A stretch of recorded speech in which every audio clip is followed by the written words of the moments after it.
Quelqu'un peut dire à Naomi que le fluo, c'est pas une gimmick.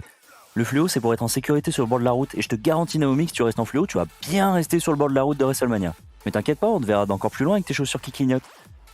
Je m'étais bien habillé, genre bande de fluo, ceinture fluo et basket de fluo, tu Oui, vois. alors Il y a un type qui passe à côté de moi et qui dit « Tiens, ils ont mis un nouveau lampadaire !»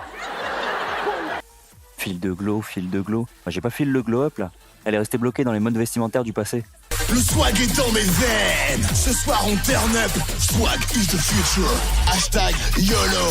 Hashtag posé. On s'enjaille pas, non? Bon, on dirait pas comme ça, mais je suis content qu'elle soit de retour à la WWE. Mais je pense qu'il est grand temps pour elle de faire évoluer son personnage. Et son retour m'a donné l'idée d'une nouvelle gimmick pour elle, que j'ai appelée Naomi, la Mastermind.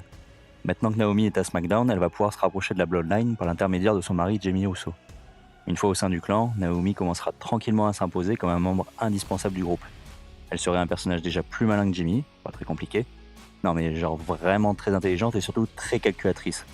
Lorsque la Bloodline serait en difficulté, c'est elle qui apportera au chef tribal les plans d'attaque. À force de suggérer les bonnes idées, les bons conseils, elle s'attirera le respect de Roman Reigns et un peu la jalousie du Wiseman Paul Heyman. Mais être bien vu du chef tribal, c'est que le début de son plan. À terme, Naomi, elle veut être au sommet de la compagnie. Et pour ça, elle va multiplier les stratagèmes.